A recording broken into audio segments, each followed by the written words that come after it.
Hello, everyone. Welcome to the late night episode 52 of the Home Games Podcast. I'm Yazeed, and this is Joseph. Hello, my name is Joseph. Today is Saturday, October 17th, 2020, and it is late at night. It's the late night. That's right. This is the After Dark episode. So getting sexy with our JavaScript. Yeah, tell me about those home games, Joseph. They're not good. So what home games topics do we have this week? I can't actually read it, so I'm asking. Oh, yeah. So for home games topics, we have performance profiling, a controller library I've been working on, and kind of some, let's call them problems that came up with that. And then you have some stuff. Yeah, modal flexibility. Basically, I'm done with the modal stuff, but I want to make it a little bit more flexible than I did. So I'm going to make a couple changes, and I'll put out PR tomorrow. Sure. Yeah. Cool. Oh, I also... Anyway, yeah, speaking of PRs, I have other stuff I didn't mention just now, but we'll get into that with the home game stuff. We will. But for right now, what's happening, bud? How's it going? It's going good. This week has been very hectic and busy and stressful and nightmarish for me for a lot of reasons. Yeah. But in between the kind of things I've been doing that were not interesting or fun, I beat The Last of Us 2, which is kind of my whole highlight for the week. And it's very freeing. I've said that again, freeing, because I am able to play other games I actually want to play now. Not that I didn't want to play Last of Us 2. It's just one of those things where it's such a huge time sink and you spend all this time playing it and then you're free to do other things that aren't Last of Us 2. Again, not talking about story stuff there, but I'm more positive on the story after having finished the game. I still think that game could have been maybe 6 hours shorter. Oh, okay. It was about 21 hours for me, which is a lot of time, and I didn't enjoy quite a bit of it. Kind of like Red Dead. I feel like that game didn't need to be 60 hours. I enjoyed 30 hours. You know? I did 1 or 2. 2. 2 is 60 hours? I'm estimating. I don't actually know, okay. But it felt like 60 by the time I was done with it. But did you like it overall? Yes. What would be another game that you'd say like you liked it about the same amount? It's a tough one. I guess I don't really know if I like it or not. It's one of these things where I just feel like ultimately it wasn't super respectful of my time. And maybe that's an older type thing that I feel like, where I wouldn't have felt that when I was 16 or something. Because the game itself was good, you know, like it looked great. There were parts of it that were really engaging. The story, I think, kept me wanting to play more of it. That's the whole draw. And it wasn't a bad story. There were things in it that kind of felt like unnecessary. And at some points, the gameplay kind of just goes on and on and on. And like I said last week, it feels repetitive in a way that it doesn't need to be. Like the game is too good for it to be that bad sometimes, if that makes any sense. Yeah. And so, like, overall, like, I can't really compare it to other things because it's a very specific problem I have, which is just, yeah, like I said, it's the same dumpster thing. It's the same unlock the safe thing. It's the same thing. And the fact that the story is told in a very weird way. In a way that kind of, like, takes away the wind out of its sails or whatever at a certain point. So it's kind of specific to this game, so I can't really compare it, I guess. I liked it fine. I liked it just fine. I don't think I'll play it again anytime soon. Okay. I mean, there isn't really like a ton of replayability in it, right? Like the story is, like you said, the story is the main draw, and it's not like you can change the story, can you? You can't change the story, but there are... Is there replayability besides achievements? Because I know you are crazy. Yeah, the achievements is one thing, and there actually aren't that many of them, so it'd be a thing for me. But I don't really do that with games I don't love or that don't have easy achievements. I guess, generally speaking, I will say that there are things that you could go back and see in the story that you maybe missed the first time because you weren't given proper context for why they were there in the first, or that kind of stuff. Like you have more context for things. Oh, okay. That makes sense. Yeah. So it sounds like rewatching The Sixth Sense. Do you know the twist? Maybe, yeah. It's kind of like that, I guess. I've never seen The Sixth Sense, but I know the twist, so I guess it's kind of in that way. I guess the thing is, once you know that certain things matter in a way that they don't at first pass or whatever, you kind of just like, oh, that matters. Yeah. Okay. Yeah. Nice. Yeah, I don't know. I mean, I never got to play The Last of Us 1. Mm-hmm. I watched you play it a little bit years ago. Yeah. And I've just heard mostly from Dunkey and Reddit about that game. Yeah. I don't know. It seems interesting. I think I would like to play it, but it's just one of those things that I've kind of confined myself to not play. Yeah. Yeah, another thing is I looked up after the fact, after I kind of beat the game. There's basically, you beat the game in the sense that you kind of get everything that happens, and there's like another 3 hours after that of kind of just more. Oh. I know, it's exhausting. So I thought I had finished when I got basically up to what I'm calling the epilogue, even though there's kind of some stuff in there that's not really, it's kind of more important than an epilogue. Anyway, I looked up the controversy because I knew the story at that point, and I was like, nothing can really spoil me. And I looked up why people were mad, and I get it, kind of, but I also think it's weird to not talk. It's weird to talk about it without talking in specifics. People were angry about The Last of Us because they looked at story spoilers before the game came out, and there are aspects about some of the characters and some of the way that the story works that made people very angry. And if you go on Metacritic, it has like a lot of 1s and 2s from users. I don't think those people are reasonable in their score, and I think that whole thing is really stupid, but the complaint about some things being unnecessary in the story and the way it's told are kind of valid, but they took it too far in the negative. I see. Yeah, but I finally know what the controversy was/is, which is good, I guess. I don't know. My favorite part about the story spoilers was definitely Dunkey's video where he was like, all right, you want to know the real spoilers? And it would just be like the giraffe. And he's like, the giraffe was it a whole time. Yeah. Yeah. I watched his video on Last of Us after I beat it because I generally watch every video he puts out. Yeah. But on the games I care about with the story and stuff, I don't even watch what he does. But yeah, he was pretty correct in his review. I think he might have been more positive on it than me, but I agree with it, you know. Yeah, he's a reviewer that when I see him put out a video, I'll watch it like for the entertainment value, but he's also a good reviewer. I feel like he's super consistent with his reviews. Yes, the ones where he's being genuine in the review, like his knack reviews, for example, are like, you can't. That one's definitely for the meme, dude. That one's not legitimate because he'll end with like his game of the year and they'll be like knack 3, baby. Yeah. Super Mario Brothers. Yeah. Nice. I also started playing a game that I've wanted to play for a long time now. Yeah. And I've also stopped playing a game I wanted to stop playing for a long time. Did you stop playing League? Please tell me. I'm not gonna play League until after I've played Cyberpunk. Isn't that like in a month? Yeah. Okay. Yeah. So between now and then, I'm not going to do that. So what happened was I decided to just kind of like pony up and do some of the stuff that I should have done a long time ago. Unsubscribe from World of Warcraft. Unsubscribe from Crunchyroll because I don't watch enough anime to warrant that. And then I am just not going to play League for a bit. Was there a catalyst for you stopping the WoW subscription? I saw a lot of people complaining that it wasn't fun anymore.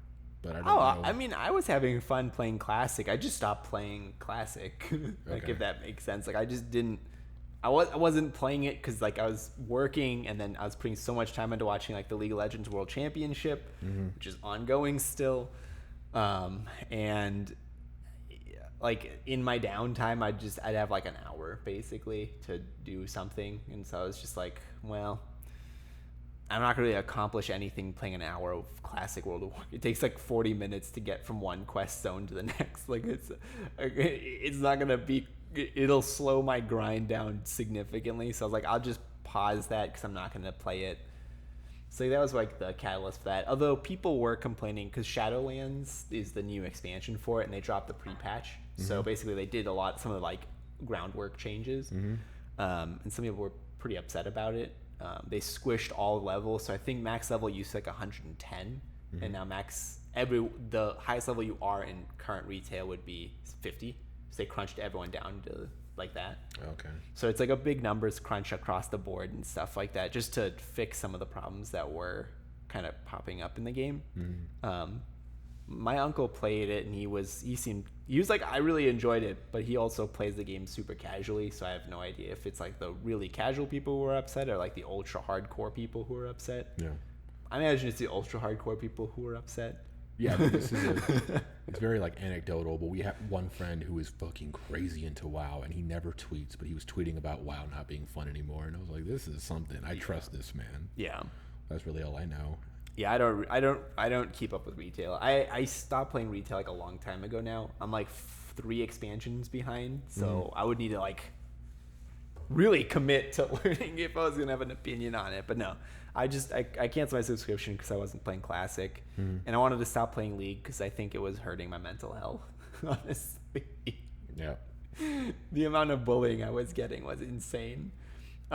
So I decided that I'm gonna not do that, and so I was like, oh, what kind of like low pressure video game can I play? And I was like, I'll play Minecraft. And one of my friends saw me playing Minecraft and asked me to start up a server, so I'm running a Minecraft server now. Nice. Yeah. Do you feel like that's more easy to kind of fit into your life than Well, the it's other day stuff? 2, and I can just leave the server running for other people, and I can pop in and do whatever I want. Yeah.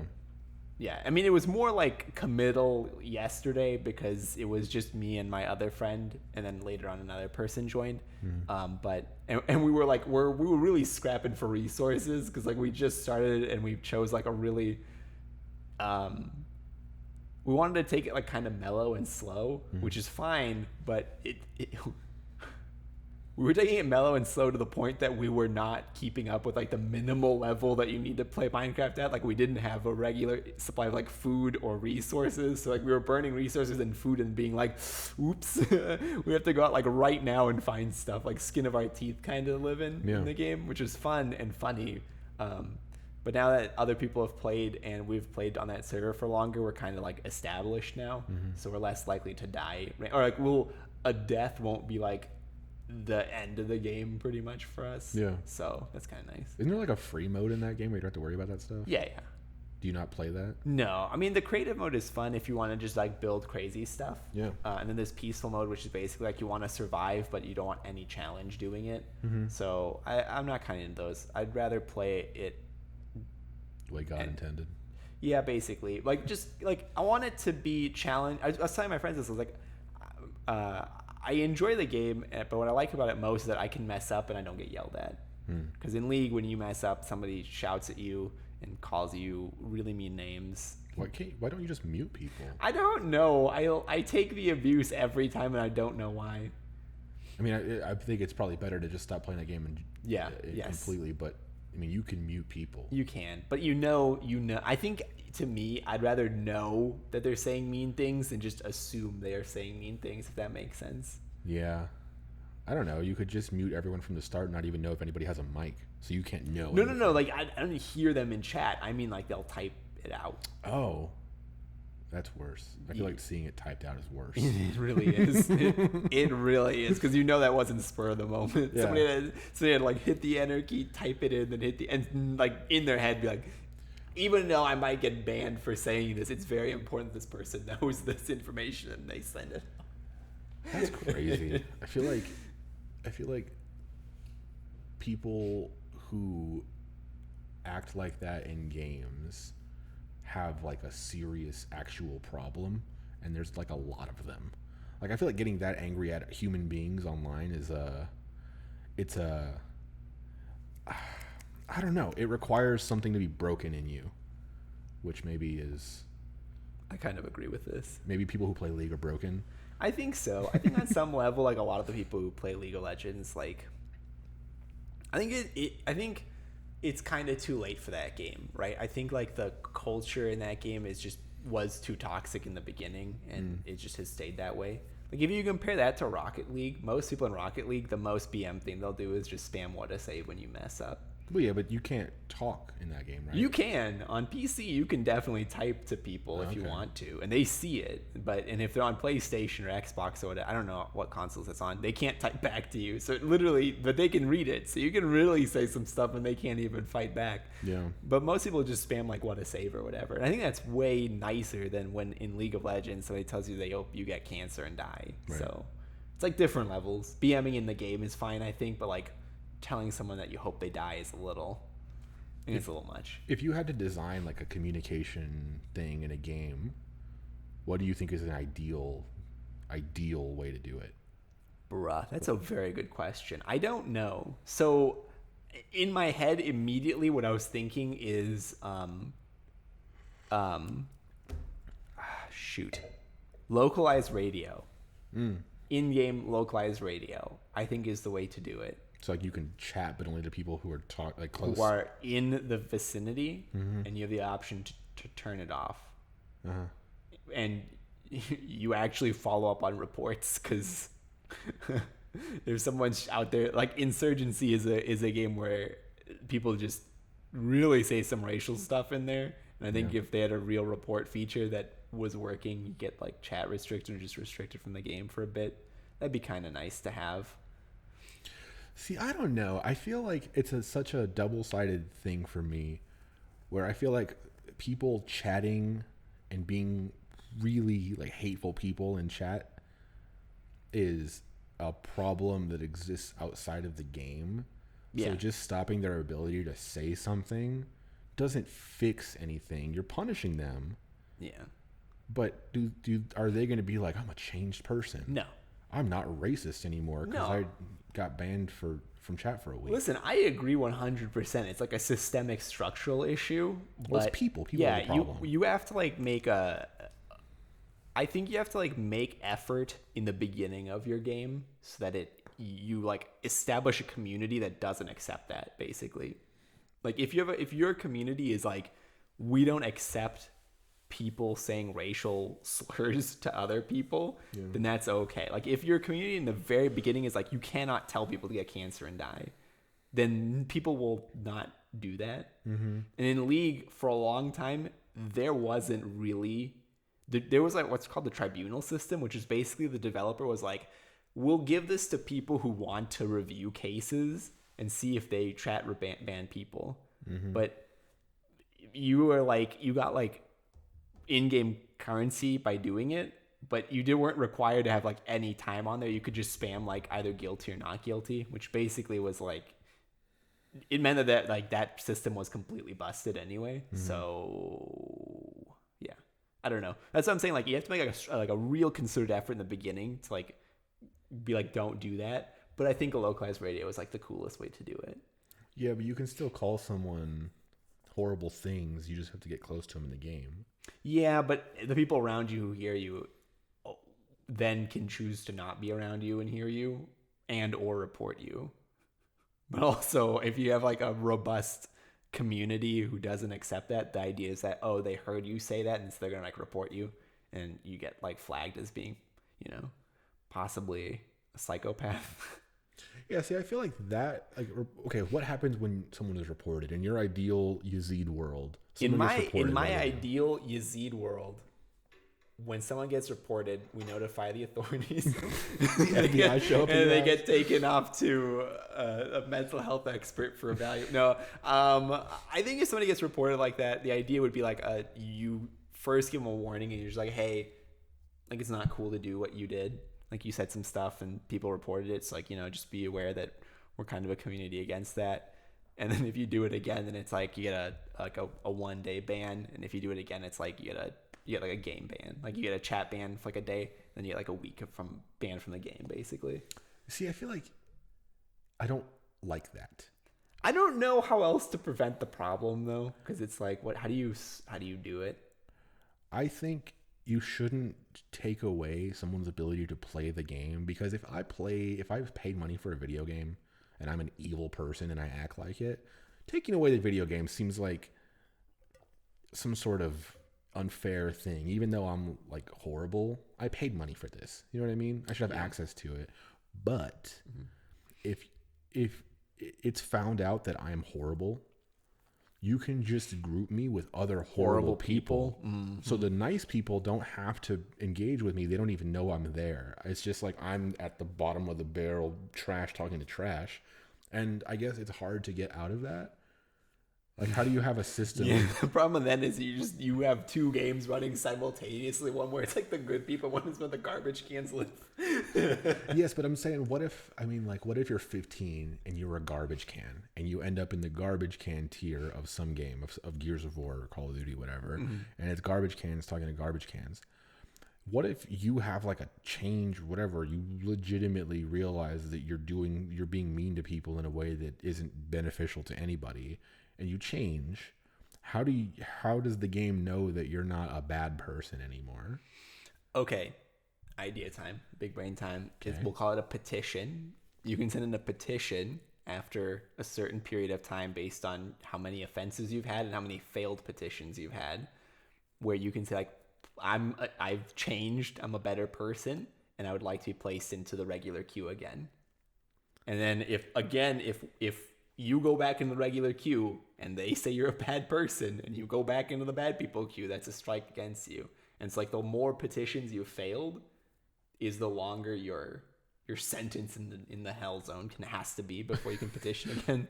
See, in my head, it's not even such an explicit thing. I don't think you would even know that you're in the bad thing. I think it should be kind of more of a scale. No, see, I think you do tell them, hey, you're in like hell right now. You're in hell or purgatory, or you're doing fine. Those are the three options. But I don't know, because you have to, if there's like an appeal process, it all comes down to humans. And I think humans just can't be 100% correct on that stuff. Not that a robot could either. Oh no, when I say the petition, no one's going to be like, well, we reviewed your last games and I don't know. I think if you petition and you are within your, like all right, so let's use an example. Young 15-year-old goes online, says some stuff they shouldn't say, they get placed into purgatory, right? They need to play in purgatory for a set amount of time. Then after that, then they're told that they because of what they did, because of the reports against them, they've been placed in this like lower tier queue.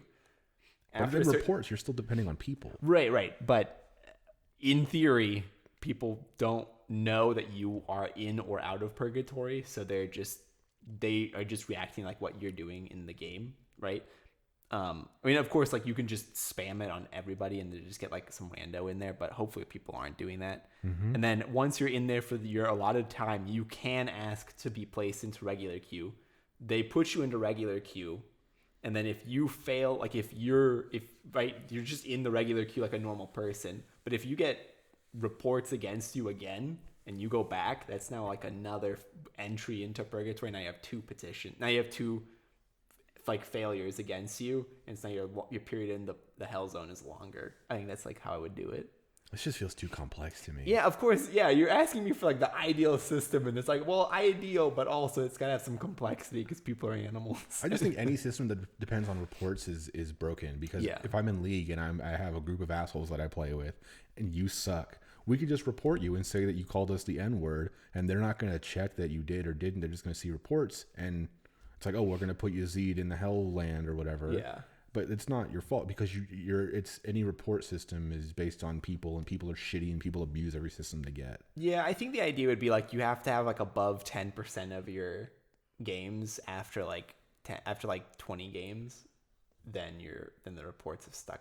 It's got to be like just adding more numbers to it doesn't help. It's got to be like super complicated, but my working theory is the law of averages, right? So if you have a huge number, if your N is quite large and you're reported in a majority of games, then we can factor out a lot of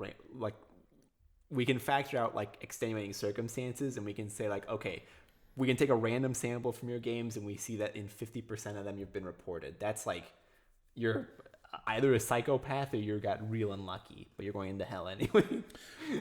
so like, okay, when on Xbox Live, they used to have a number that said people like or they don't like playing with you. People give like a general I don't remember how the actual feedback worked, but you saw it on your profile. It was like positive and negative. And at a certain point, I had like 20% positive. And it's not because I didn't talk on the mic and stuff like a lot like that. It was just when people lose games, they report people. They think that you're a cheater. They call you whatever, or they just get mad and then they report you in the moment, even though they have no reason to. And then they'll just mark some reason, whatever, because people abuse the system. Yeah. That's an anecdotal thing or whatever, but I just think any system like that where you can add more and more numbers, but it doesn't really work. My proposal is kind of like skill-based matchmaking. Okay. So you know how like a game like the newest Modern Warfare has a rank they give you, but they don't show it to you. Mm-hmm. Just based on how well you perform in the game, they match you with other people who are about as good as you, depending on some thing, right? They just have data that they don't, again, they don't expose the level. They don't tell you what your skill level is. They just have it in the background that they use to match with other people. If you got some sort of AI, okay, to analyze the type of player you are, not in the gameplay, but in the way that you communicate. If you don't talk, you can match up with other people who don't talk, because people who do talk are getting punished when they match with people who don't use mics. People in Insurgency, for example, who are very team focused or whatever, hate playing with me because I don't use a mic. I just want to get in there and shoot shit. Yeah. And I should probably be matched with other people who want to just get in there and shoot shit. You can look at the way I play, but you won't get the way that I communicate. If you look at how I communicate with people, and maybe you get some sort of like sentiment analysis and like the words I'm saying and generally how positive or negative I am. This is like weird, maybe super like dark path, whatever, but not getting the words I say and like learning about me, but learning about the kind of player I am. If I am like a team-based person who tries to use like positive reinforcement on people, I should be grouped up with more people like me. If I'm a person who just plays dubstep in the mic, which I've seen a lot of in Insurgency, surprisingly, you get a bunch of other assholes like you. Why is Insurgency like behind the times? I don't know. Like, who the fuck listens to dubstep in 2020? Okay. But yeah, I don't know. I just think having a looser thing that's not so, it doesn't depend on people. It just depends on your actions, and a thing just analyzes the type of communication that you have. This is to me how you fix it, because you only get grouped up with other people who are like you. And if you realize that you're in the like shitty asshole group, you just have to communicate better, and eventually you'll be better. Honestly, that seems like a really nice way to do it. The only problem is that those poor souls in the nice people group are going to be having such a nice time, and the people in the hell zone are going to be so butthurt 24/7, and it'll be their fault. Yeah, I mean, it is your fault, right? If you are a bad person online, you are communicating with other people who are like you, you kind of, there's no explicit punishment, but talking to these people is a punishment. Yeah. You're having a worse experience. Yeah. I don't know. I'm not saying it's right. It seems like a better idea in my head than like having more and more systems. And then it's like people fucked up that system. And we had another system. Oh, that system's fucked. And it's like, I agree. I think that the only problem with yours is that there's now a mythical AI out there that's tracking whether or not your communication is like positive or negative or. Yeah, and that can be broken too. But I don't even think it needs to have an idea of positive or negative. All AI does is pick up on patterns. Yeah. If I find patterns in the data, then it's just whatever it is. It doesn't necessarily need to be a good or bad thing. Being quiet is a pattern. Mm-hmm. Saying the N-word's a pattern. Yeah. Yes, it is. I don't know. It's just like a weird tangent. I don't know. Just wanted to ask that question. Yeah, I don't know. I mean, it really is an interesting question. I think like an ideal system would make your game the perfect multiplayer game, which is why we don't have it, if that makes sense. Yeah, right. Like if everyone played it, and like if people played your game and you had the perfect system, then every other game would either have to have that system, or your game would run train over everybody else, because you just like your system would be amazing, and everyone who plays it is like matched up with people who like feel the same way about the game that they do. Just the social system. I mean, it could be just like solitaire. That shit's not a perfect multiplayer game.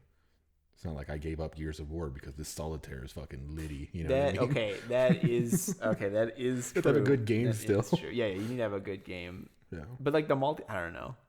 I think the community in a multiplayer game is almost as important as the game itself.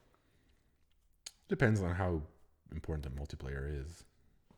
No, I mean, like, I think if a game is like designed around multiplayer, I think the community is like more important than the game itself almost. I disagree. You don't think that having like a really vibrant community, even for like a garbage game, is going to be a big deal? I don't think that happens though. I mean, I guess it's kind of one of these things where you can't have a big community around a boring bad game because people don't play boring bad games in mass. That is true. So I guess to me, that just seems like an impossible thing.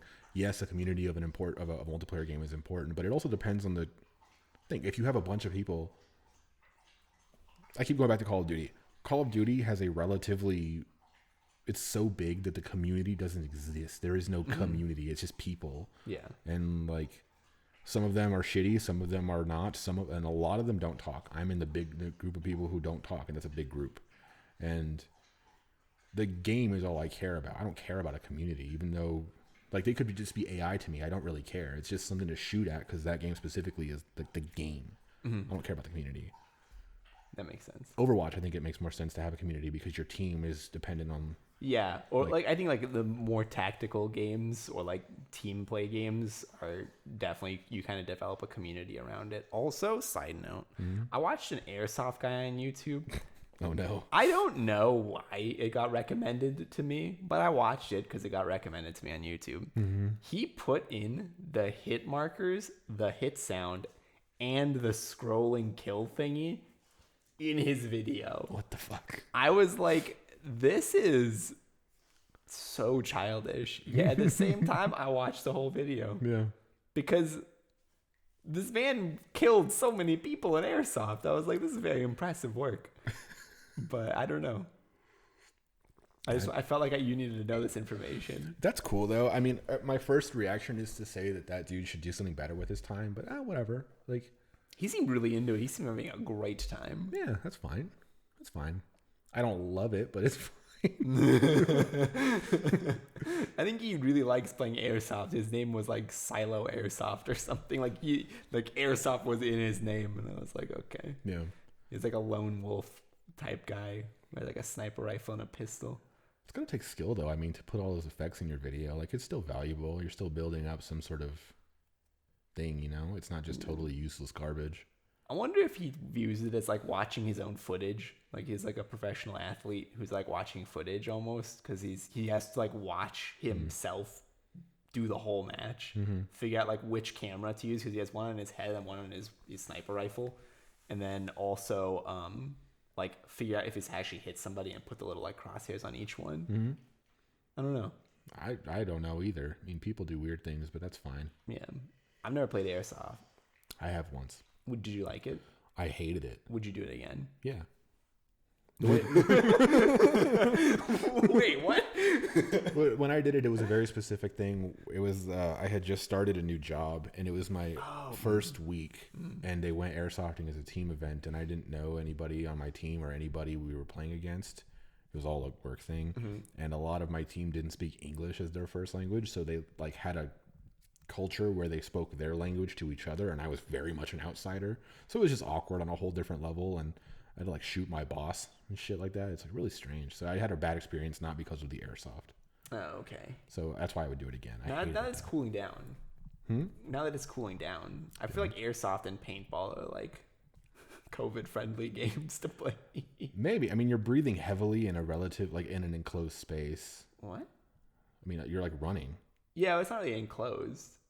The airsoft I did laser tag in an indoor thing too. I mean, they don't really have them. I guess paintball you do outside. Yeah. But the other stuff is pretty indoors. Oh, okay. Oh, the dude who did the airsoft was like in the middle of a forest. Like it was super outdoors. Well, maybe. I guess it depends. But the one that, like, if you go to an airsoft place, they have like an area inside. Oh. But I did laser tag with another team event at another job.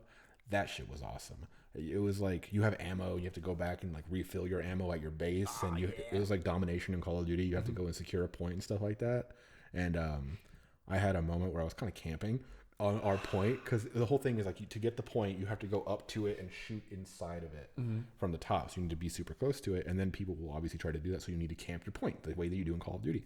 And there were like 5 people that came down a hallway. I just fucking gunned them all down, and they had to go back to their base. And I was like, this is the best feeling. Yeah. Yeah, buddy. Yeah, Woo. it was great, and it was a great workout. You're crouch walking and shit like that for hours. Yeah, it's crazy. I think I would do a lot better now than I've ever done before. It's just the sheer amount of cardio I've done over the last 6 months. Yeah, that fit lifestyle. It's October, right? It is. That's month 10, yes? Yes. Then it's been exactly 6 months since I got dog. Yeah, nice. Has your life been better as a result? I'm happier, more chill. I'm like chill all the time now. That's good. I feel like that's the goal. Yeah, I kind of have to be. Yeah. It's kind of weird because like your dog picks up on stuff, or at least my dog does, and she gets like excited when I get excited, and she gets mad when I get mad almost. Mm-hmm. So I have to be like chill 24/7. Because if I don't, then she like picks up on that. I'm upset, and she comes over and it's like, "Hello, friend. I'm here to calm you down." And or she's like, "Oh, who's about to catch these hands?" But anyway, one more thing, real quick, before we move back to home games. Yeah. There's a nature documentary on Netflix called Night on Earth. Mm-hmm. So cool. What's it about? It is from the people who made Planet Earth 1 or 2. I don't remember.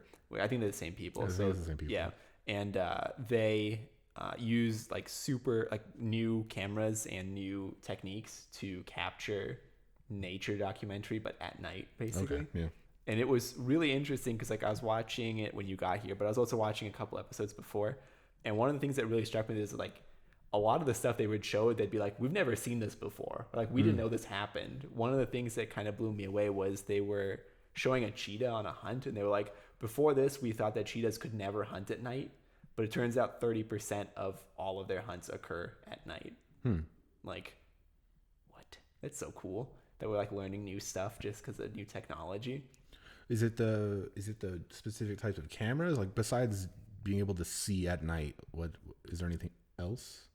I don't know what else they use to like get the cameras. I suppose eventually I'll see the making of where they'll talk about it probably more in depth. But for right now, they're basically like, yeah, we have these like new thermal imaging cameras, and I think they overlay it over like it feels like to me they overlay it over like an infrared version of it too. So you see like not like the heat signatures thing from like Call of Duty, but like or not Call of Duty. Do you remember like the old thermal imaging images would be like your bright red and green and blue and stuff around you? It's more like Call of Duty where like the background is like a gray and then like the thing itself is white. Yeah, like just dense dots of shit. Yeah, but because the way animals either are insulated or not insulated, it really, you can see like pretty crisply what they look like. So like you can see like their eyes. One of the things that kind of was pretty cool about it was when they showed a lion, they show its face.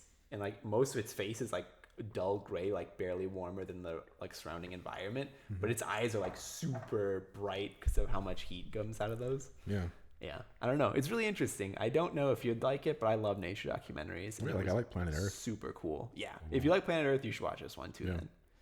Then anyway, yeah, I have it on Blu-ray, and it's been one of these things where like I just want to get into a certain mental state and put those on because it's so like just seeing crisp footage of like, I don't know, animal shit is fun. Yeah.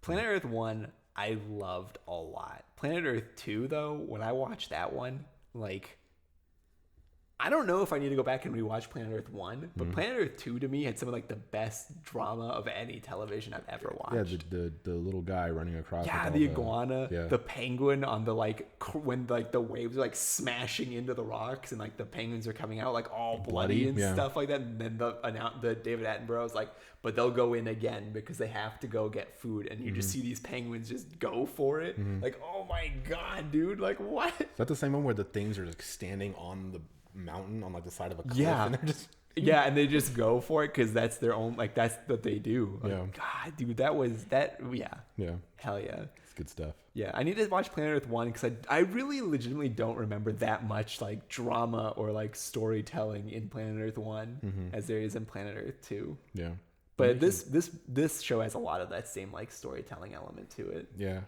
The making of a Planet Earth 2 is pretty cool too. They show you how they got some of these insane shots, and I'm sure that, like you said, the making of the nighttime one would be cool too. Yeah. God, nature documentaries. if I could pick any job and be like, I'm guaranteed to be safe doing this, that would be the job that I would pick. Because can you imagine the things that you see?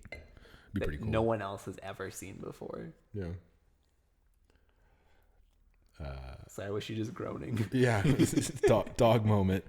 Is it time to move on to home game stuff? Yeah. Let's do home game stuff. Home game stuff.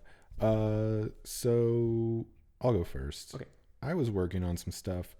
I had a very specific goal of writing a controller library this weekend. Mm-hmm. The idea was the actual gamepad API in the browser is kind of, it's a good API. It's just kind of a lot to manage, and you have to do button mappings and controller ID mappings. Like, for example, if you plug a PlayStation 4 DualShock or whatever they call them into a computer, whatever, and you get the gamepad ID, it's not something like PlayStation 4 or whatever. It's wireless controller -5454S or some shit like that. And they all have these weird kind of IDs you have to map in. As a developer, I think it makes more sense to just say, when I get a controller of PlayStation 4 or of Xbox One or of whatever, I know that there's an AXBY button, and I don't need to know it's button 7, button 13, or whatever like that. So I just wanted to basically make a more user-friendly interface for that. And I started that where it's this thing of mappings of controller IDs to kind of the more human readable. So I have 5454S maps to PlayStation 4. So someone just says PlayStation 4, and then that can be a collection of controller IDs or whatever. Then have simple callbacks of like when X is pressed, do this. Because the actual way that you need to do it in the gamepad API is constantly polling the controller and see what the state of it is, see where the stick is, where the buttons are, they press, are they not pressed. And again, it's not something as simple as like button R1. It's like button 13, shit like that. So anyway, started doing this and realized because of that whole polling thing, there's kind of a performance question of how often do I poll this thing and how configurable is it? And I kind of started going down that path. And then I was testing it out in Firefox, and I saw a console warning that said the gamepad API is only available in secure contexts. Click here to see more. And I guess starting a few months ago, Firefox at least disables gamepads in unsecure contexts, meaning we would need HTTPS and SSL certificates if we wanted to get gamepads to work. So we're actually in a worse position in terms of that stuff now than we were a few months ago, because at least in Firefox, they have removed some functionality that we had before, which was you can plug in a gamepad and do shit. Something like the move test, you were able to use a controller to do that. So I think I'm going to need to figure out how to do SSL. And I have been not wanting to do this for the longest time, and I found, like I've mentioned a few times, that Plex article, very, very high level overview of what they did. There's like one sentence where they're like, we partnered with DigiCert to get a lot of certificates for you. And it's like, okay, but what's the technical thing? How did you do this? What did they give you? How much did it cost? Because I'm not trying to, we don't have money to spend like that. It needs to be something that, Yeah, you probably spent like many millions of dollars to do that. I don't know how Plex, I don't know if Plex is really balling like that. I mean, it's a free service and you can pay for a Plex pass or whatever, but it's a one time. Yeah, but I don't even know if that's, anyway, I don't know. We don't have money to spend like that, I guess is the thing. So how do we figure out a solution where we can generate certificates for people and have them work without kind of any friction for the people on the actual, user side? And I think on the Plex thing, that because you have a Plex account that you sign in with, you have a password and username and stuff, they are able to generate like a unique hash for your account that allows that kind of, when you go to plex.tv, it's using a certificate uniquely generated for you, and it's kind of doing that in the background and redirecting some shit. I don't actually know. But that's the thing that they do. They have a unique hash for each individual person, which we have no ability to do now. We can get your IP address, but that's not actually unique. I mean, anyway. Wait, is it? No, it can't be unique. No, Yeah. I think I remember reading once that like IPv4, because there are more devices and there are IP addresses, some of them are reused in like different parts of the thing. I don't actually know. But I think it might be possible to have like 1.2.3.4 from someone in like India and someone in the US because it's like so I don't fucking Wait, know. does that mean that you both get the requests? I don't know. I think I might be wrong. I'm probably wrong. No, wait, you I think you might be right. IPv4 is 192.168.123, right? Yeah, well, that's the format of them. Yeah, there's like a finite number and it's small. Yeah, that's not really that large. I mean, that's 9. So that's 10 to the ninth power.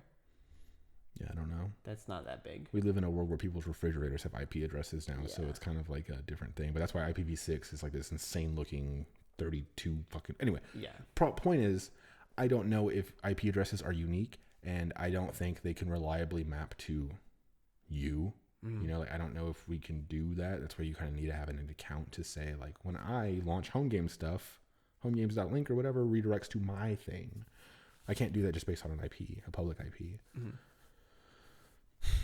Especially because if you get a new ISP or if you get a new whatever, your IP could change. So Yeah. it's kind of not persistent like that. So anyway, there's like a giant technical question, and I think this has been a thing I've been putting off for a long time because it seems hard as fuck, and I don't know really anything about networking. I mean, I kind of know a little bit about networking, but I don't know enough to say anything with confidence. That's true for most computer shit, by the way. I don't know anything. So anyway, it's something I'm gonna have to figure out. But when we do it, if we do it, big if, but I think it's kind of required. We'll get the things we've been talking about over the past year that we would benefit from, that we need from SSL or with SSL. We need SSL for access to webcams, access to microphones, reliable RTC communication stuff, and now gamepads. So. Nice. Especially because I don't want to be in this position where one day someone like Google can say, we've disabled everything for non-secure contact. Like, you can't open a WebSocket if it's not secure.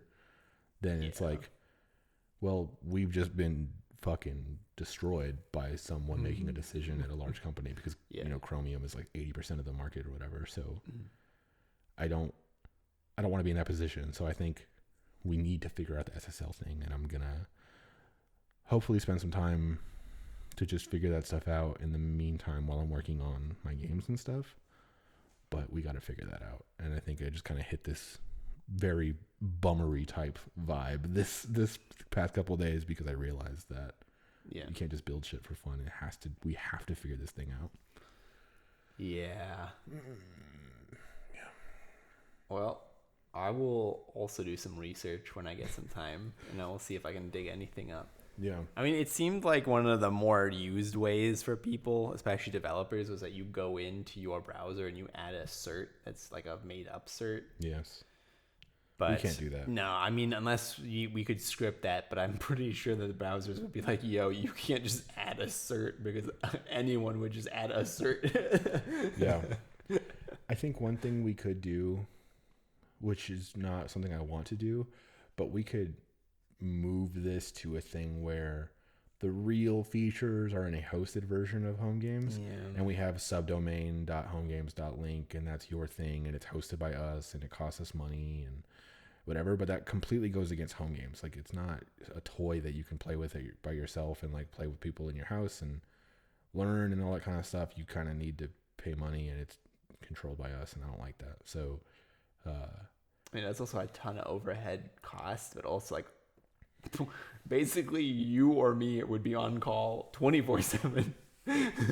Yeah, we have too much shit going on in our lives. Like, this is not our full-time thing, and I don't think we're at any kind of a point where we can try to do that kind of stuff, especially because we don't really have anybody who's playing this stuff. We don't have a user base. Yeah, it'd be unreasonable for us to put out a paid service when no one even wants the free service. Maybe it's like shoot, there's other companies that are like, oh, they started with like a cheap one, and they rebranded as like a big expensive brand. I think like Black & Decker maybe, but I'm not sure about that. I don't know. We could do that. We'd be the next Black & Decker. We could be the next Black & Decker. $25 toaster of the coding world. That's right. Yeah. I don't know. It's just kind of that thing. In kind of more positive news, I started on my profiling stuff, my performance profiling. So we have the ability. I feel like you're looking at my hat. Yeah, I just realized it says 35 RPM LP, and I think this is 33 RPM. Boy, yeah, it's a good thing my brother knows what he knows, so that I can go to him and get my eyes checked. Oh, well, also, it's like the thread is kind of fucked on it, so it's not super clear. But anyway, I'm wearing a Yeah, Jesus sorry, King Kanye hat. that really, I don't know why that threw me off, but that threw me off. Yeah, no, I'm working on profiling stuff, so I have the ability to say, it's just super basic at the moment, but on the web app, it'll show you a little thing above the rendered canvas, and it just says kind of the average time of the messages it's been getting, like the kind of I got the last 10 frames in however many seconds or milliseconds or whatever, and showing like I can kind of get more data out of this, just timing of the messages it's getting from the server. And then I need to do another thing on the server side to see how many times it's updating in a second, how many messages it's sending out, and comparing how many messages are being sent out and how fast that is to messages received by the client. But because this is because the game server and all this stuff, we talked about this with the RTC thing, but because the game server is a node process, which is single threaded, and it's sending out messages over a TCP connection, it needs the clients to receive the messages before it continues doing anything. So I don't know how valuable it is to see, like, I sent out this many messages, because that kind of depends on, like, if one client decides to wait half a second to get a message, like, everything is kind of held up by that. So kind of goes back to the RTC thing, where if we have SSL, we can get RTC, because anyway, the whole fucking thing. But profiling is a thing, I guess is my point. It just keeps going back to this goddamn SSL thing. I'm so mad. Yeah. I'm not mad, but whatever. You know. Yeah, makes sense. Yeah, that's gonna be a damper on your week, I imagine, once you find that out. I mean, it was just the fact that the gamepad thing isn't available in Firefox anymore, and then that kind of started this like snowball of emotions that just went back to this thing that I've been trying to shove off for a long time, which is adding SSL to this stuff. But we'll figure something out. Hopefully in a year it'll be like, remember when we were worried about this? And it wasn't that bad. Or in a year it just won't exist because we never figured it out. We'll be like, fuck this. We're not going to do home games anymore. This is the make or break, isn't it? Then? It feels like it, yeah. I mean, it's real. It really is. Listen, I think that you're very smart, and we can come up with something. We can come up with something. I think in a world where we have something where this is not a thing that you can easily run on a home network and fuck around with and play games with people in your immediate vicinity without needing us, I think it goes against what I want this to be. And I don't know if I want to do that. I mean, it could be this thing where you submit stuff and you can deploy it through us, and then you deploy like your instance and you can play things, but then that goes, it's not just your LAN, it's like a service, and maybe that's fine, but the name home games is not that. You know what I mean? Yeah. We'll figure it out. I have a lot of it's not feelings. Hosting games. It's yeah, exactly. But anyway, that's kind of my thing for the week. It's just we need SSL, and I need to figure that shit out. Nice. I finished the modal stuff, and I got it to work with the like home, like the one that really pops up on the dashboard. Basically, I replaced the dashboard with my modal. Mm-hmm. And I was taking a look at like the home games one. I think that works, but I was gonna try to use it in my color tag game, and I realized that that's not generic enough. So I just need to clean up a little bit and add some more options. But what I don't want to have happen is I don't want you to pass in like, there's two things that I don't want. One, I don't want you to have to pass in like the title node and the body node and the close button and like all of that stuff.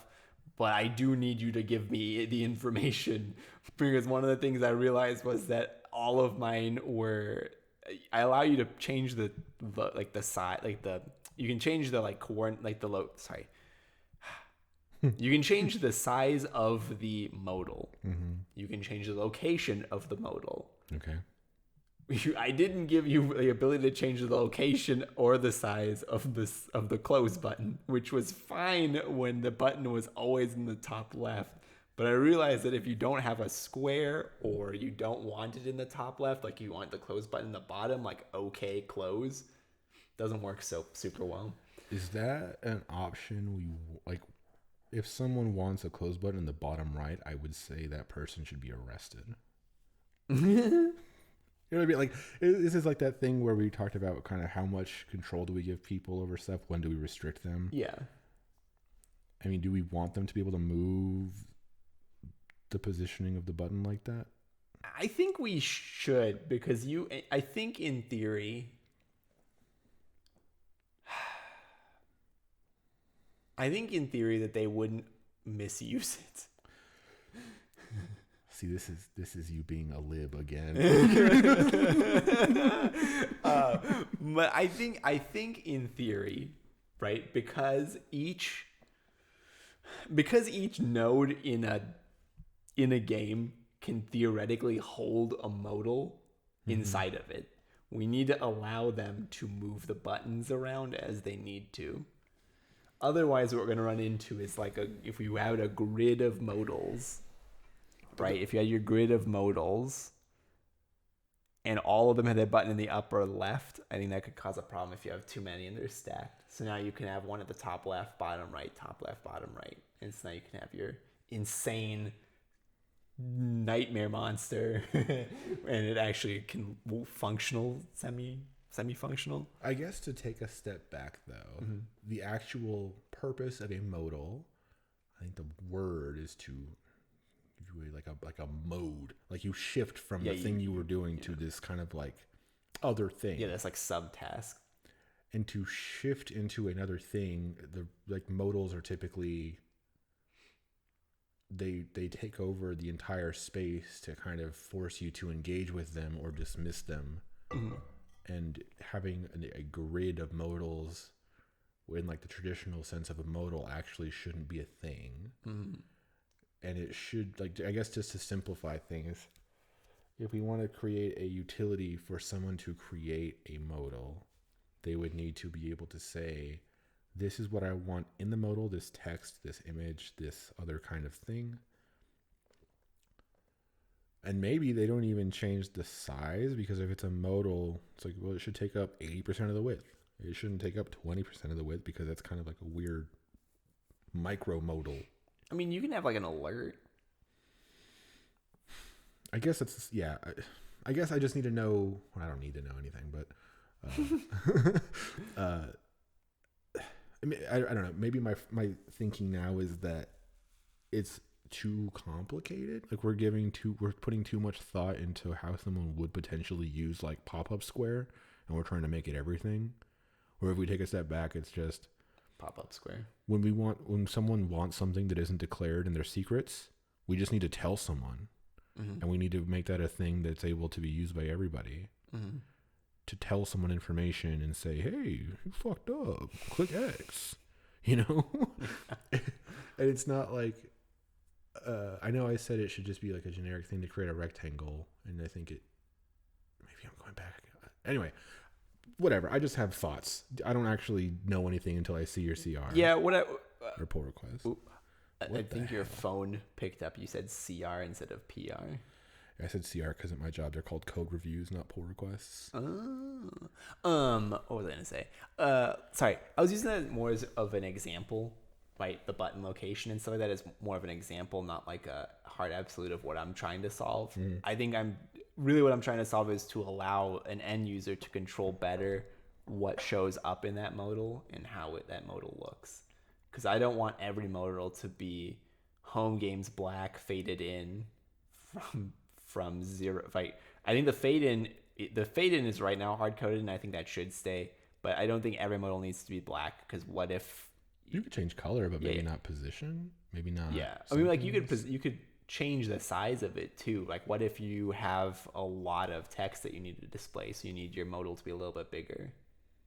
But your limit is the screen, the actual size of the screen. Right, but you don't want the text to fall off the modal. Yeah, but if you have, I mean, I'm saying your limit is the screen, and if you have too much text at a certain point, you'll run out of space. Yeah. You can't make it bigger than the actual limit itself, but there's like a visual limit that we need to have too, which is we can't have it take up the entirety of the screen. You know what I mean? Like, I was saying like 80 is a number. Mm-hmm. You shouldn't go more than 80. And if you need less than 80, you still have 80. Okay, how about once I'm finished genericizing it and I put out the code review, you can take a look-see at it and let me know if I've gone too generic or not. Yeah, that's what I mean. Because it's quite easy to pull it back to what the version is that it's like basically what I have now. Mm-hmm. It would be difficult though if I put this out and you're like, this is not generic enough, because then I have to do the work anyway. Yeah, I guess what I'm saying is I don't know what I think until I see the actual implementation. I just kind of have ideas of what I think things should look like and be, but I don't actually have any solid thing to look at and say that's not it. Yeah. You know? Yeah. Also, one question for you. Yeah. Why is the animation utility in home games the games thing instead of Squish? Because Squish to me was not originally anything except the Squish library, or the Squish functionality to squish and unsquish. To me, it wasn't like a collection of game utils. Okay, I see. But now it seems like it makes more sense to do that because the fade in is just manipulating game nodes which exist in Squish, but yeah, that's because we moved things into Squish after the fact. Yeah. Okay.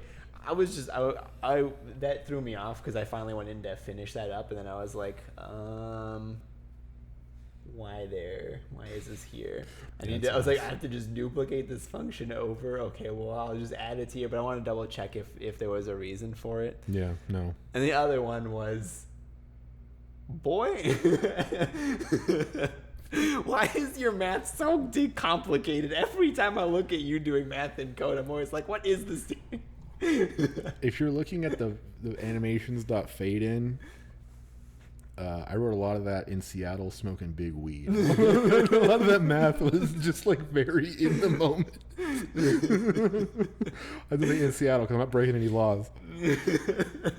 But that was like 6 months or a year ago. Probably a year ago at this point, a lot of that fade in stuff. Yeah. Fade in, faded. Yeah, you know what I'm saying? Faded. Yeah. I was it took me like 2 passes to figure out what you were doing. I was like, what?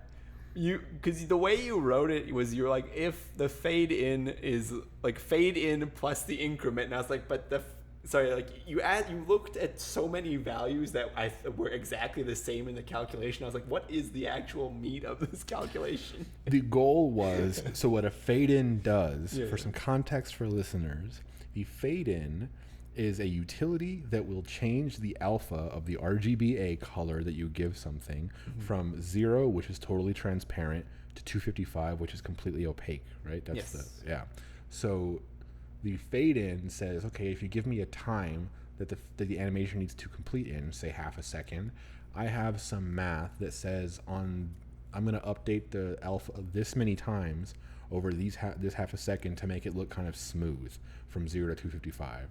So it just does some kind of transition between those, and it figures out what number to increment by based on the number that you gave it. Yes.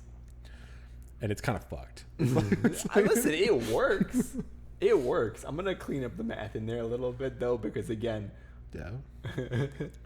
big weed. Listen, it works 100%. I'm not like dissing your ability to write code. I am, however, dissing your ability to write mathematics that is easily readable by an outsider. Yeah, I mean, I don't know. In my head, no one will ever read the things I write, and the fact that you're looking at things I've written with like any sort of a critical eye means you're gonna find some bullshit. You know what I mean? Well, I wasn't originally looking at it at a critical eye. I was just trying to figure out what this function does, and I was like, okay, this says it fades in. How does it do that? And I was looking at it, and I was like, how does it do that though? Yeah. Also, the other thing that threw me off was we don't include the transparency anywhere else but there. So it's like, where is this value even being set? Well, yeah, you do. In the colors, they all have 4 values. It's all RGBA. They're not just 3. So you could technically do like a half transparent color if you wanted to. I just don't have it in any of the colors because all the colors are fully opaque. Okay. What's the face? What do you... All the colors are No, the reason it's not good. What? So in in your not in your example, but like in the modal that I was using to originate all this from was the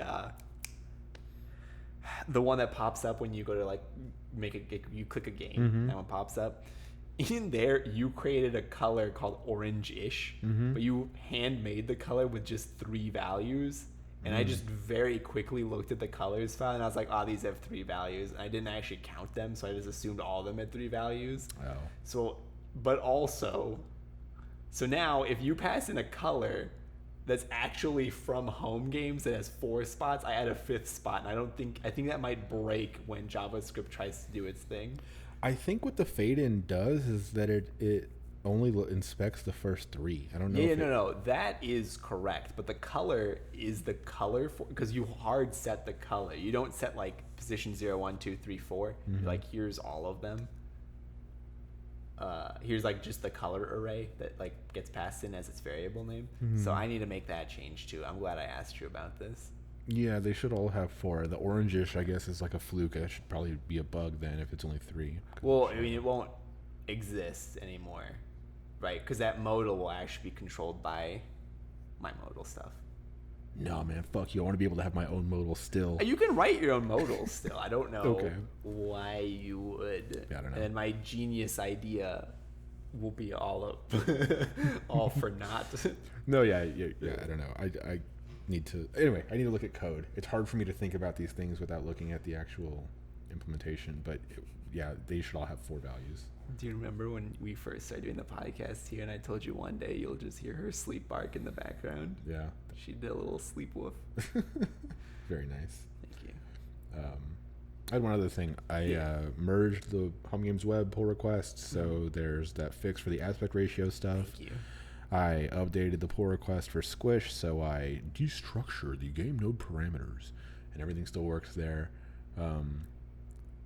So that was that. The other thing is on the bezel pull request, I had all the math to do the scaling, and then we talked about this last week, I think, or the week before. But that scaling should exist in the Squish function. You should have an optional scale parameter there. So I closed the bezel PR because I want to move all that stuff out, and I had the existing game node objectification PR that's about to be merged, I hope. Yeah. So I'm going to base this scale change on top of that.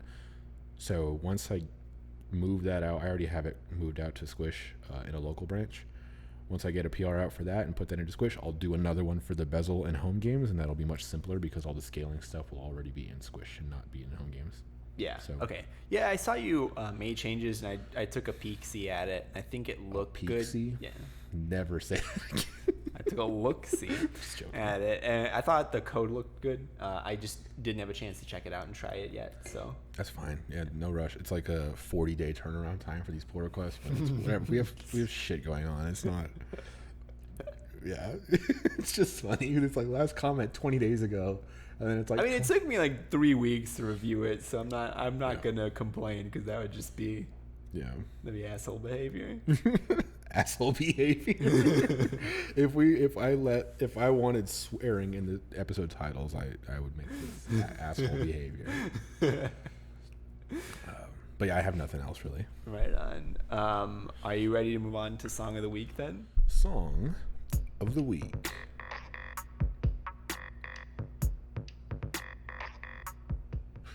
What was your song of the week last week? My song of the week was Heat Waves, but the stripped back version by Glass Animals. Yeah, you told me that you didn't think I would like this, but I actually really liked this. What?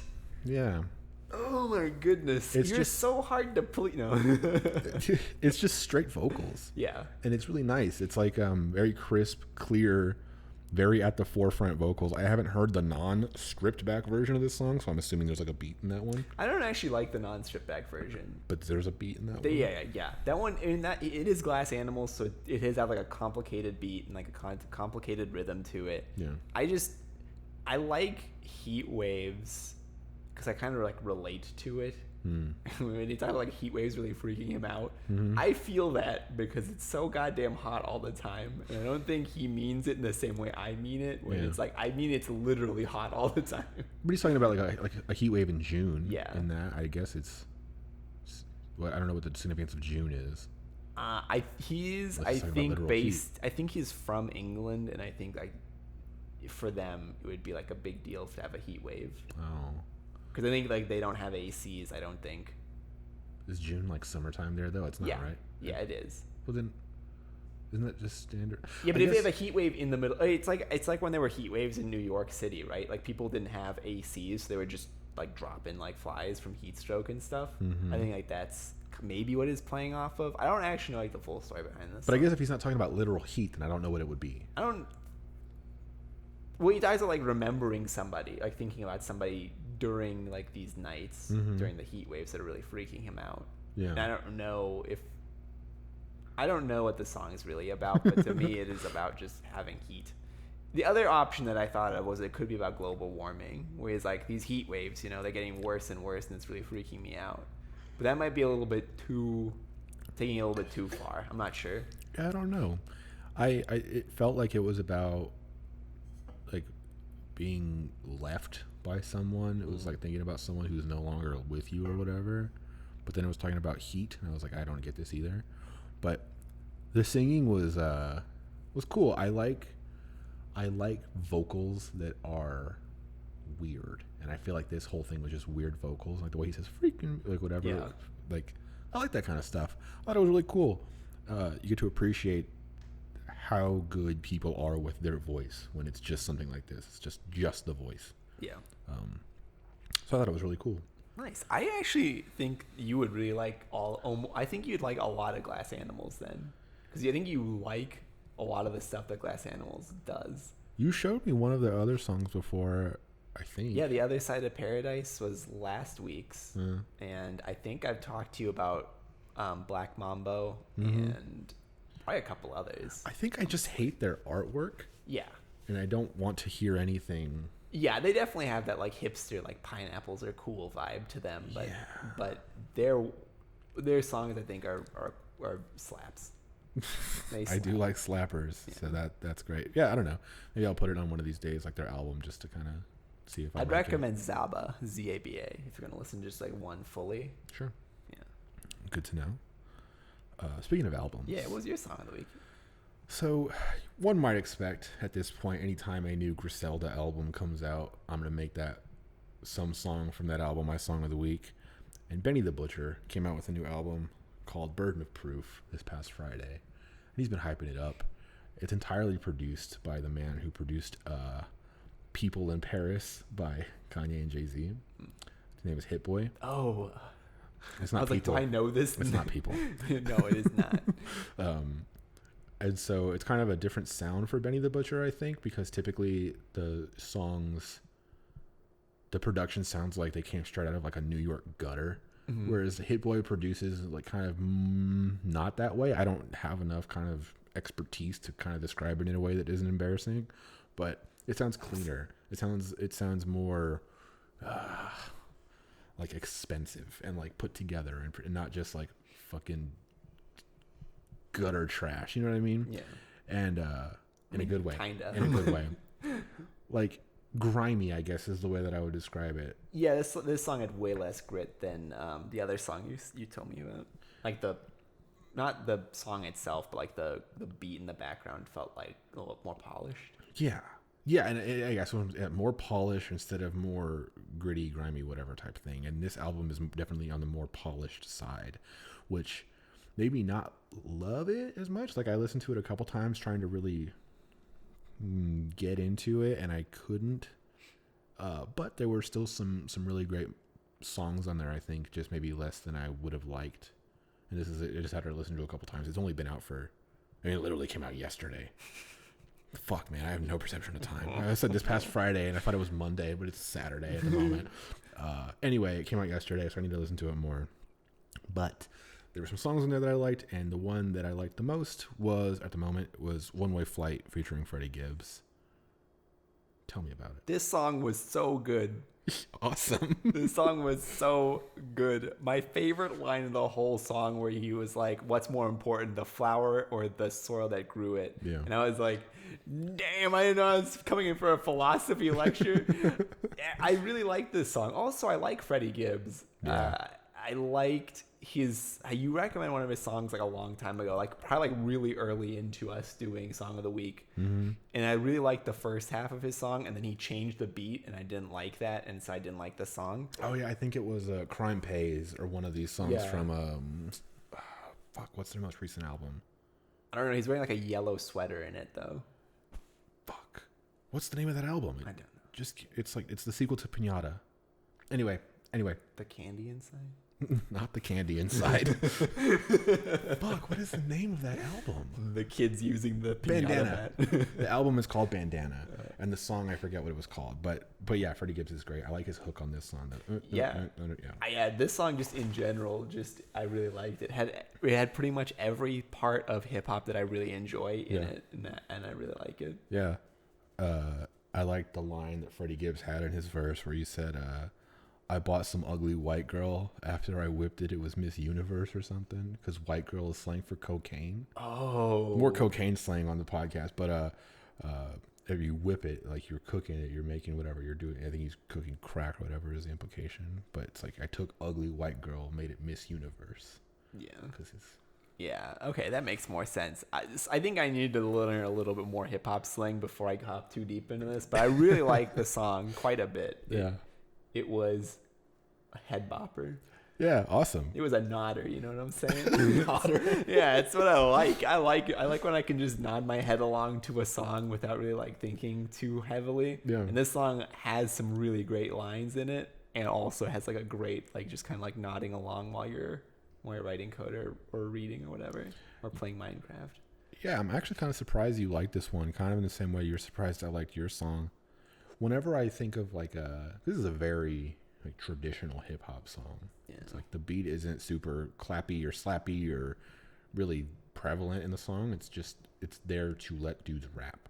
Mm-hmm. And cocaine raps and shit like that are not like in my head, not your thing. So it's kind of interesting that you like this. But I think I like the vibe. This like it goes back to like always back to the vibe of a vibe. I really like the vibe of certain music, and this one had like a really like chill upfront vibe to it that I dig. Mm-hmm. And even though it wasn't like chill content, it was chill delivery, if that makes sense. Yeah, it's like yeah, you're right. Freddie Gibbs specifically on the hook, I think, kind of pulls everything together on this song. It's like the way that he is like punchy with it, but he doesn't have a really big shift in tone. It's just and it's just going, just rapping, fucking rapping. Yeah, it's not like Young Thug getting out there and just like screaming at certain points. Rex. Like, yeah, Rex. It's much more like, I don't want to say like downtone, but that's like kind of what the beat was. Like it was just like a boop, boop, boop kind of feel. I don't know. Yeah. I liked it a lot. Yeah. This is probably my favorite. This might be my favorite hip hop song you've given me. Holy shit. Aside from the one time you recommended The Weeknd, which is... You didn't even listen to that one, though, that I recommended. I did. Did you? I did. Which one did I recommend? I don't know, but I added it to my play. Oh, no, it was Juice WRLD. Yeah. Who's Juice dead. WRLD. You liked it. I remembered. He's dead. We're okay. Yeah, because every time I mention either him or Lil Peep, and I'm like, yeah, by the way, he's dead, and you're just like, what? And then this time, it's just weird hearing, yeah, he's dead. I remembered. I made some effort to memorize who died, and I was like, I've got to, whenever I have it up. Yeah, well, you recommended Juice WRLD. That one was Wishing Well. It wasn't The Weeknd. Yeah. It was Juice WRLD, and Juice WRLD was great. But you also did recommend, after I told you I liked that song, that I should try The Weeknd, and I did eventually. And I liked The Weeknd. Yeah. Well, yeah, and then anyway, yeah, there's been some stuff, but I'm glad you liked this one. I'm surprised you liked it. You should. I mean, I don't know if you're interested in like listening to the full album, but it's not even 40 minutes long, and it just came out yesterday, as previously mentioned. I almost never listen to full albums. That's so weird. But I might poke through more of his discography. Yeah. I don't actually know why I can't, but I just almost never listen to a whole album ever. Yeah. I've done it once when Oh Wonder. Hi, good girl. When Oh Wonder came out with not their newest album, the album before that. I listened to like the whole thing, and I was like, wow, I like every song on here. And then I listened. Then occasionally those songs would come on, and I'd be like, and that's why I don't like listening to whole albums, because when you're in the vibe for it, it's nice. But if you're patchworking it with other stuff, like if you're going from like, imagine you went from like Run the Jewels to Heat Waves, and then to One Way Flight. Yeah. That is how my playlist works, though. It's why I end up skipping 50 songs in a row, because it's like, no, I'm looking for kind of a specific type of music, and my playlist is only 20% that. So I get what you mean. Yeah. But like, I also don't just when I'm trying to listen to an album, mostly when it's new to me, I will play it front to back and then add songs to my playlist, and then if I hear them back on the playlist, I'll be like, ugh, exactly the same way. I don't want to hear that shit unless I want to hear that shit. Yeah. Yeah. Yeah. Like there's a song from Oh Wonder called, I think it's either called Old Friend or My Friend. Hate that song. But when I heard it in the album, I guess I was just like, oh, this is really good. It fits in with all the other songs, which is fine. But no, that song's so boring. I think that's another thing. An album kind of has to, if an album has a song halfway through that is built up to from the first half of the album, like you get to this point for it to hit you right, and it's designed in this way because they released the music in this way. If you try to just jump into that without being super familiar with it, it doesn't hit you the same way.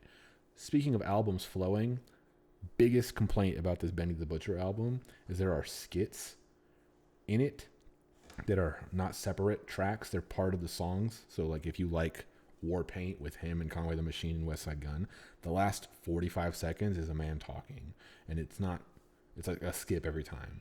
And then the intro song has this skit at the end where this dude is doing like a fucking terrible like mobster impression, and it's like, you get in the family, you fucking do the work, and it's like really bad. And it kind of throws off the songs for me. Yeah. But this song has no skit on it, so that's good. Anyway, I would rather listen to not this album, is my point. But again, I haven't listened to it enough to like really say. Like, nothing about it is bad. I just don't really love listening to it. All right. Next week, I'm going to recommend a hip-hop to you. A hip-hop? Yeah, I'm going to recommend one to you. Okay. I'm going to see what you think. Sure.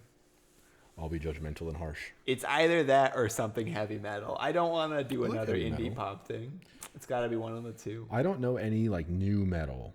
Not like new metal, the genre, and new metal. I mean, new recent metal. I honestly don't know many of them either. My favorite one is Parkway Drive, but I don't know if they're considered metal or not. But they're heavy, very heavy. Yeah, I don't know. A bunch of surfers from Australia. Honestly, legitimately, when I saw a picture of them, I was like, this is the wrong band. I was like, these are just like some dorks. What is going on? And then I actually saw them do a live performance, and I was like, these are some dorks. What's going on? This is so hype. One of the two. I'll recommend one of the two next week, I think. Okay. Yeah. Yeah. Did you have anything else that you wanted to mention? You have lovely eyes. Thank you. Yeah. That's all I have. I don't have a rapid fire question this week. One time an Uber driver said that to me, and I got in the back of the car and I didn't say anything or whatever, and he saw me through the rear view and he was just like, you have beautiful eyes. You do have very expressive eyes. Thank you. I just felt like I needed to call someone when he said that to me. Listen, we've been friends for a long time, and I can say that to you. If somebody, and I got into an Uber by myself and they said that to me, I'd be like, I'm going to die, aren't I? Yeah, exactly. He's going to steal my eyeballs, isn't he? Okay, cool. That's going to do it for us. Thank you, everybody, for listening. As always, our music is done by our friend Tynan at Nytan on Bandcamp. It's Nytan. You can find us on the internet at homegames.io. We're also on Twitter at homegames.io. Thank you for listening. We'll see you next week. Getting that ASMR, son. All right. Bye-bye. Bye.